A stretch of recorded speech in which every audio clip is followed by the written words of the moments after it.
Bonjour, bienvenue une fois de plus sur le plateau de la télévision Glory, la 6e.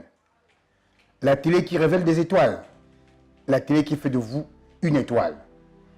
En nous suivant chaque jour, vous devenez une étoile. Vous passez du sas sombre pour passer à la lumière de l'étoile. En fait, l'étoile brille du matin. C'est pour ça que nous sommes devant vous à chaque émission. Pour vous éclairer, pour faire de vous une star. Parce qu'en fait, dès le commencement, vous êtes une star. Vous êtes une étoile. Mais, en ce moment-ci, votre étoile est obscurcie parce que l'étoile montre la direction. Comme l'étoile polaire, comme l'étoile qui a dirigé les rois mages. L'étoile de quelqu'un doit briller. C'est pour ça que nous venons, pour que vous puissiez être édifiés et être une étoile. C'est pour ça que nous continuons aujourd'hui avec notre enseignement. Tout peut changer. Tout doit changer. Tout dans votre vie peut changer. C'est pour ça que vous devez me suivre minutieusement, méticuleusement, afin d'être vraiment édifié et devenir ce que Dieu vous a programmé dès avant la fondation du monde d'être. Nous avons vu quelque chose tout à l'heure, que Dieu a créé l'homme en tripartite. Le corps, l'âme et l'esprit. Le corps, parce que nous sommes appuyés aujourd'hui sur le livre de la Genèse pour comprendre en ce moment-ci la défaite de ta vie, ce qui ne va pas dans ta vie, ta maladie, parce que tu ne décolles pas, parce que tu es en bas, parce que personne, je dis bien personne, n'est né pour être en bas. Toutes les personnes que Dieu a créées sont appelées à briller et à faire quelque chose dans leur destinée, parce que chacun de nous a une destinée. Comme j'aime le dire, à tous qui l'ont reçu, à tous qui croient en son nom, il leur donne le pouvoir de devenir enfants de Dieu. Nous allons continuer en disant ceci. Dieu a dit à Abraham, viens, sors, regarde le ciel, compte les étoiles si tu peux les compter. Abraham est effectivement sorti, il a regardé le ciel, il a voulu compter les étoiles. Il a commencé par une étoile, 2 étoiles, 3 étoiles, 4 étoiles. Dieu lui a dit, arrête. Il dit, comme tu vois les étoiles du ciel là, telle sera ta postérité. Or, nous, chaque homme qui est né sur cette terre est l'enfant d'Abraham. Mais les hommes naissent, les hommes meurent. Ils ne connaissent pas leur destinée. Ils ne connaissent pas dans quel domaine ils brillent. C'est pour ça, c'est le but de mon enseignement.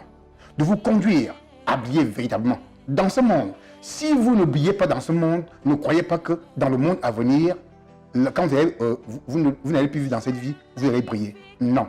Tout le monde doit briller. Tout le monde doit, dans le monde entier, amener quelque chose de particulier. Parce que vous voyez, ici, nos empreintes. Personne n'a les empreintes comme l'autre. Chacun est unique. Chacun de vous est unique et dans un rayon très précis, avec une situation très précise et une destination très précise. Une destinée très précise.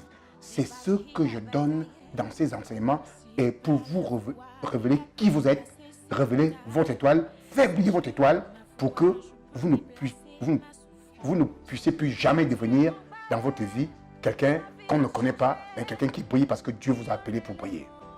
C'est pour ça que dans la maladie, là où tu es coupé dans la maladie maintenant, tu ne peux pas briller. La maladie est une prison. Parce que la destinée, les enseignements que je vous donne, vous sortez des prisons. Les prisons de la disette, les prisons de l'ignorance, surtout la prison les prisons de la peur, les prisons de la petitesse pour devenir grand, les prisons, n'est-ce pas, de l'esclavage pour devenir roi.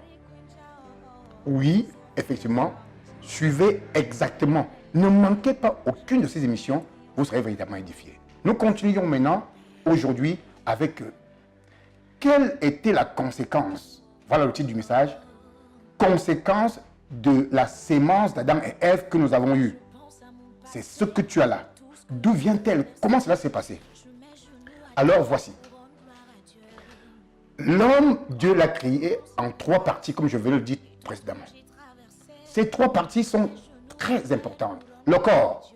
Le corps, notre corps qui est là, que vous voyez là, qui bouge.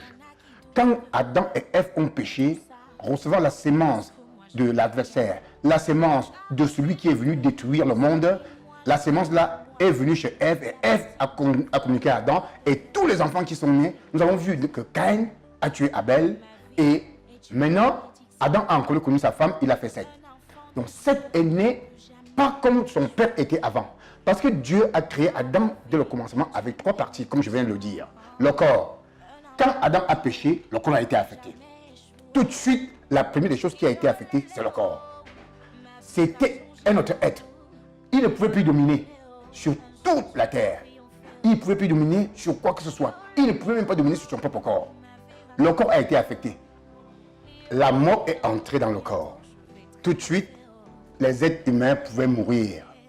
Parce que Dieu a dit, si tu manges l'arbre de la connaissance du bien et du mal, tu mourras sûrement. Assurément, tu mourras. La mort a commencé à attaquer notre corps. Notre corps aujourd'hui est assujetti à beaucoup de maux. Premièrement, la mort. Deuxièmement, le dysfonctionnement du corps. Il fait mal, il y a les courbatures, il y a beaucoup de gens de maladies qui nous attaquent. Et c'est là que le corps a été affecté. Ensuite, nous avons vu la mort de l'âme avec les hommes qui... Parce que l'âme, c'est la vie qui se meut. L'âme, c'est le sang qui circule en nous. L'âme, c'est le souffle de vie. L'âme a 3 choses, a 5 sens, à savoir lui, l'odorat, la vue, le goût et le toucher. Toutes ces choses sont attachées à notre âme. Notre âme, c'est aussi notre intelligence. Parce que nos sens sont directement rattachés à notre intelligence. Et effectivement, la mort a aussi affecté notre intelligence. C'est pour ça que nous avons vu que les hommes, leur intelligence a été affectée pour entrer en rébellion avec Dieu. Toute rébellion contre la parole de Dieu est que vous avez votre âme qui est affectée depuis que Adam et Ève ont péché. Ce ne sont pas tous les hommes. Tous les hommes sont accessibles à la parole de Dieu, mais l'âme étant affectée entre en révolte avec Dieu. C'est pour cela que nous avons vu dans les Genèse 8 que les enfants, les hommes, n'est-ce pas, ont péché. Les enfants, les hommes de la terre, toute la terre, Genèse 11, toute la terre avait une seule langue et les mêmes mots. Comme ils étaient partis de l'Orient, ils trouvèrent une plaine au pays de Shinéar et ils y habitèrent. Ils se dirent l'un à l'autre. Ça, c'est l'intelligence qui parle. L'intelligence qui va à l'encontre de la puissance de Dieu, de la vérité de Dieu. Ils se dirent l'un et l'autre. Allons, faisons des briques et cuissons-les au feu. Et la brique leur servit de pierre et la bitume leur servit de ciment. Ils dirent encore, allons, bâtissons une ville et une tour dont le sommet touche le ciel et faisons-nous un nom. L'âme de l'homme aime la grandeur. Il veut avoir la grandeur sans Dieu. L'homme veut être grand sans Dieu. Ça, c'est ce qu'on appelle une âme, n'est-ce pas, affectée par la mort. L'âme de l'homme est affectée par la mort parce que l'âme n'a plus les yeux spirituels. L'âme commence seulement à voir, toucher avec les 5 sens. Il voit seulement ce qu'il y a des 5 sens. Quand Adam n'est pas encore péché, son exemple, il ne voyait pas le corps qui était à l'extérieur. L'homme voyait seulement tout ce qui était de l'intérieur. Et quand il a péché, il a commencé à voir de l'extérieur, il a compris qu'il était nu et que les arbres étaient plus grands que lui. Il est parti se cacher sous les arbres. Or, il était le patron des arbres. Effectivement, la même chose. Aujourd'hui, nous nous cachons derrière les arbres. Les arbres, c'est quoi? L'argent. Vous savez qu'on fait l'argent avec la pâte à papier. Et vous savez d'où vient la pâte à papier? Des arbres. Tout le monde entier se cache sous les arbres, sous les feuilles, les billets d'argent, les billets de monnaie. Et c'est là, c'est ce qui corrompt l'intelligence de l'homme aujourd'hui. La mort. Tout devient grand. Les arbres nous ont donné, nous ont légué quelque chose. Ils nous ont légué, n'est-ce pas? Nous croyons que quand nous sommes sous les arbres, quand quelqu'un a l'argent, beaucoup d'argent, il faut se cacher derrière cet argent Et l'âme croit, notre âme croit toujours que l'argent vaut tout dans le monde, qu'on peut tout acheter avec. Voilà l'âme qui est véritablement perdue. L'âme qui est obscurcie. C'est comme ça que l'âme, n'est-ce pas, a commencé. Et les hommes font tout. Pour avoir un nom, ils savent que pour avoir un nom, il faut avoir l'argent.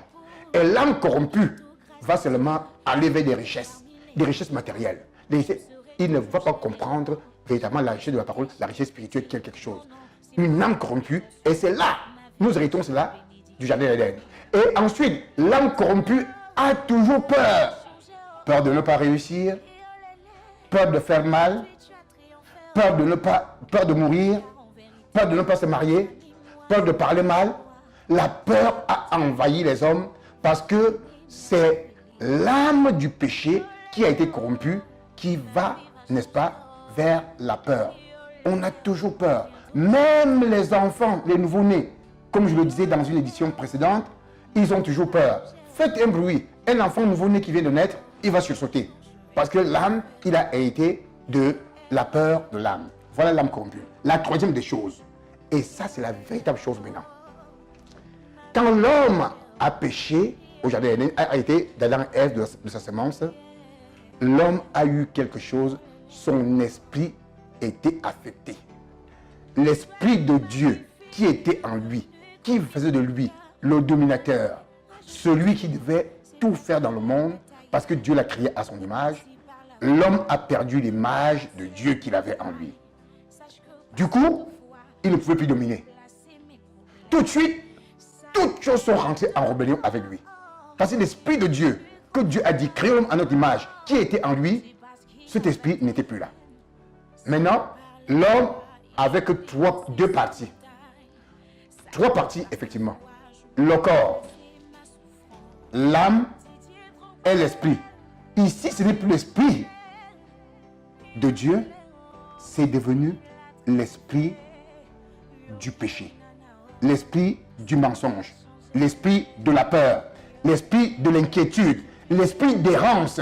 L'esprit d'errance, ça veut dire que les ténèbres, vous n'êtes pas éclairé sur votre destinée, vous êtes un homme qui est un homme errant.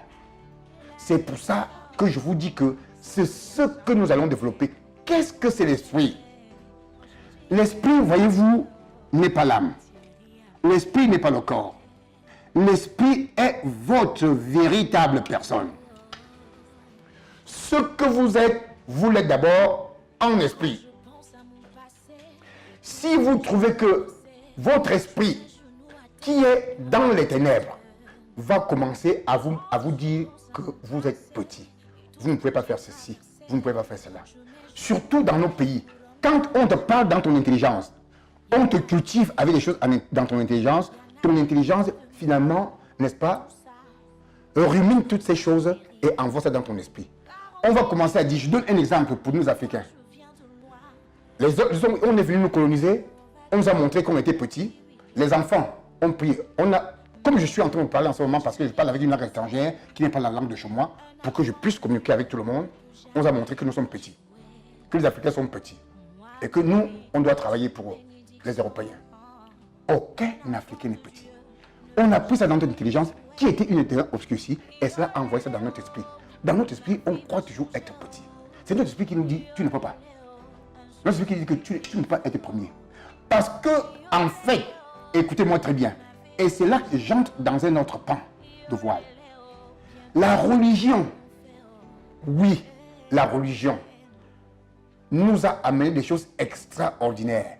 Quand les hommes qui avaient une même langue se sont répartis sur toute la terre, ils ont commencé à évoluer, ils ont commencé à faire la religion. Les uns voulaient dominer les autres et ils ont pris ainsi la religion. La religion est une culture. C'est les efforts qu'un homme fait pour venir vers Dieu, pour faire plaisir à Dieu. Or, la sémence que nous avons eue d'Adam et Ève, continuant par, n'est-ce pas, par nous aujourd'hui, avec ceux qui nous ont engendrés, cette semence ne peut pas plaire à Dieu jamais. Jamais, au grand jamais. Et ils ont voulu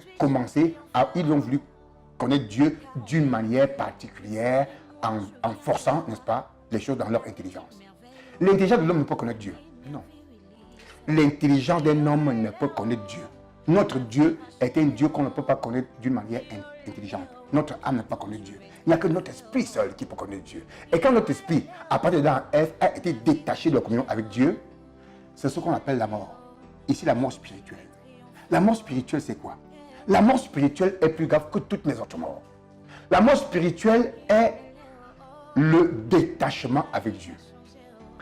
Quand votre esprit est mort, vous ne pouvez pas entrer dans les choses spirituelles, dans l'univers de Dieu. Et votre esprit, c'est votre cœur, vos pensées intérieures. Il y a une voix intérieure qui parle à votre conscience. Et votre conscience alerte à votre intelligence que vous n'êtes pas telle chose, vous êtes telle chose, vous êtes telle chose, vous êtes telle chose. Et les gens ont commencé avec la religion et les sectes pernicieuses à cultiver leur esprit. Les sectes pernicieuses ont eu une façon à vouloir cultiver l'esprit. Des sectes pernicieuses, on a commencé à cultiver l'esprit. On commence à cultiver l'esprit. On cultive l'esprit. L'esprit de l'homme, l'esprit humain. L'esprit humain est cultivé et commence à entrer dans des vérités, des petites vérités que vous ne pouvez connaître que par des choses de l'esprit. L'esprit là, c'est elle qui peut dire. L'esprit de l'homme peut dire à l'homme, tu es un grand poète. Ton esprit, d'abord, dans des choses spirituelles, des sectes pernicieux, on va dire que tu es un grand poète. Tu vas commencer, tu commences à répéter à toi-même, à tes propres oreilles, je suis un grand poète, je suis un grand poète, je suis un grand poète. Cette répétition-là, c'est une façon de ruminer ça dans votre intelligence, plus ça va passer dans votre esprit et vous allez commencer à croire effectivement que vous êtes un grand poète. Et effectivement, il y aura un déclenchement à vous. Vous allez faire effectivement les choses pour être un grand poète. Prenez un peu un enfant qui joue au football. Il est tout petit, il joue au football. Quand il va au stade, déjà un don, le don qui est en lui dit que tu es un grand footballeur. Tu es un grand footballeur. Il se dit ça.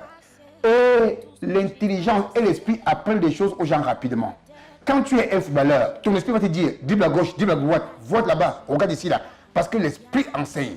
Et puis, les gens commencent à te dire à l'extérieur, tu es un grand footballeur. Tu prends conscience. Les grands poètes, les grands chanteurs, les grands qui sont dans ce monde, des grands chefs militaires, des grands présidents de la République, ils connaissent à partir de beaucoup d'enseignements spirituels qui sont des présidents et des grands présidents. Mais ils vont s'arrêter à un niveau. Ils vont avoir une destinée, mais cette destinée sera parsemée de beaucoup d'embûches qui ne peuvent pas s'en sortir. Pourquoi ils ne peuvent pas s'en sortir? Parce que même quand on se lève à ce niveau-là, on se lève dans ce secteur de l'esprit-là, et que ce n'est pas l'esprit de Dieu que nous avons perdu, tu vas t'arrêter à un certain niveau avec beaucoup de tribulations. Parce qu'on va t'enseigner des choses, mais on ne va pas aller enseigner la vérité. C'est pour cela que l'esprit qui a été affecté, aujourd'hui, fait des choses. C'est par l'esprit que nous recevons d'abord des choses. Ton esprit, ton corps te fait mal. Et ça va dans ton intelligence. Ton esprit maintenant dit tout maintenant que tu es malade. C'est pour ça que aujourd'hui, je vous dis que tous les hommes qui sont nés dans ce monde ont un esprit affecté. Et c'est là qui nous donne aujourd'hui de ne plus être efficace. C'est là le fond même de ta maladie. C'est là même le fond, n'est-ce pas, de toutes les tribulations que tu as. C'est là le fond de ta stérilité. C'est là le fond, n'est-ce pas, de ce que tu vas à l'école. Tu vas toujours d'échec en échec. On t'a programmé chez les losers. Toi, tu es un perdant.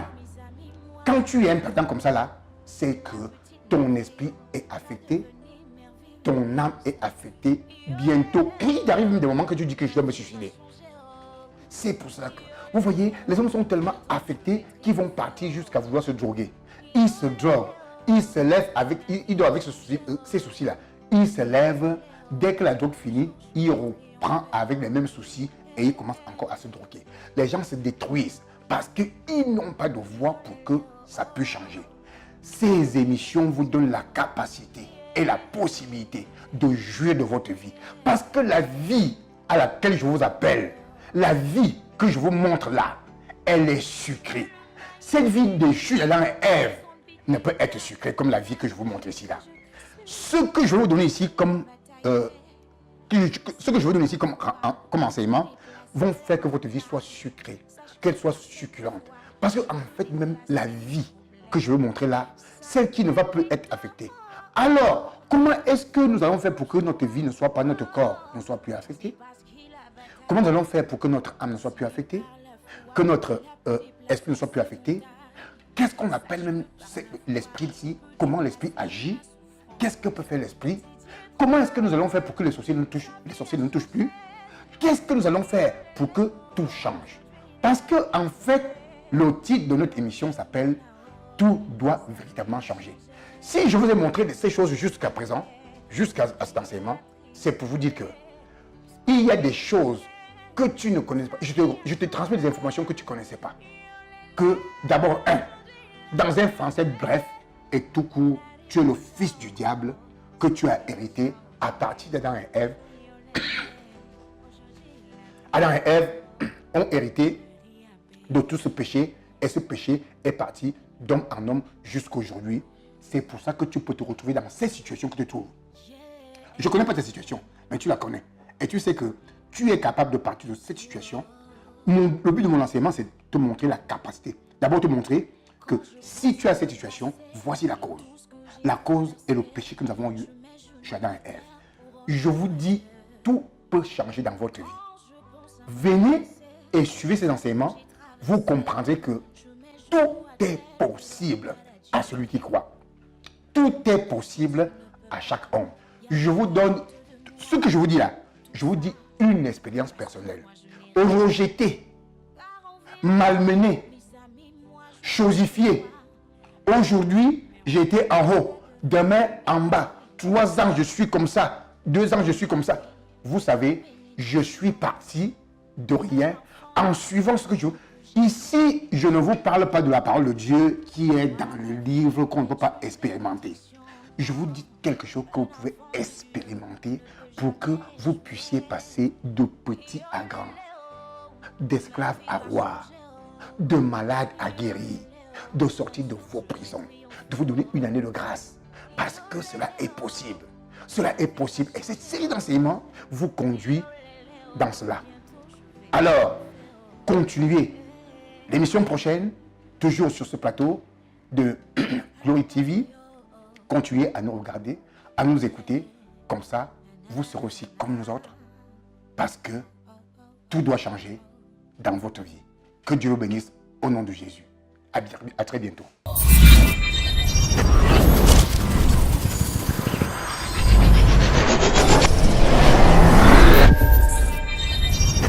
Télévision Glory, la manifestation de la gloire de Dieu.